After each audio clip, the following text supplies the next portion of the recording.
তো এই মুহূর্তে আমাদের হাতে একটা স্মার্টফোন দেখতে পাচ্ছেন, যেটা আজ থেকে প্রায় 5 থেকে 7 বছর আগে হয়তো লঞ্চ হয়েছিল। মডেলটা হচ্ছে Realme 7। তো আমার শিওর জানা নেই এটা কবে লঞ্চ হয়েছিল, তারপরেও আমি স্ক্রিনে লিখে দিব কম্পিউটারে দেখে। তো এই ফোনটা এতদিন পরে এসেও আসলে এটার যেই পরিস্থিতি, যা অবস্থা, ব্যবহার করতে করতে এটার অবস্থা খুবই বাজে। তারপরেও আমরা দেখব যে এই সময় এসেও এটার ক্যামেরা আসলে কেমন এক্সপেরিয়েন্স আপনাদেরকে দিচ্ছে বা আপনাদেরকে দিতে পারে।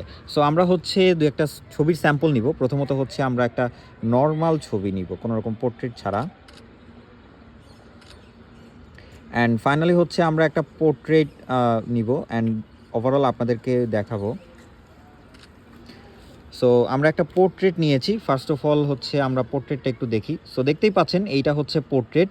ওভারঅল হচ্ছে যদি বলতে হয় এখনও কিন্তু এইটা যথেষ্ট ভালো কোয়ালিটির পিকচার আউটপুট দিচ্ছে। আপনারা যদি এজ ডিটেকশনটা একটু ভালো মতো লক্ষ্য করেন, বেশ ভালো এজ ডিটেকশন করতে পারে স্টিল এই মুহূর্তে এসেও।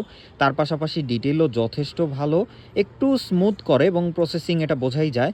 তাছাড়াও কিন্তু ওভারঅল কালার ব্যালেন্স এবং হচ্ছে ডাইনামিক রেঞ্জ, এক্সপোজার ব্যালেন্স যথেষ্ট ভালো। অ্যান্ড যদি আমরা নর্মাল ছবির কথা বলি, নর্মাল ছবিতে আমরা ডিটেল আরও বেটার দেখতে পাচ্ছি। তবে হচ্ছে খুব ভাইব্রেন্ট করে না বা অনেকটা কালার বুস্ট করে না, যথেষ্ট ন্যাচারাল বলবো। এবং হচ্ছে exposure balance, dynamic range, detail যথেষ্ট ভালো।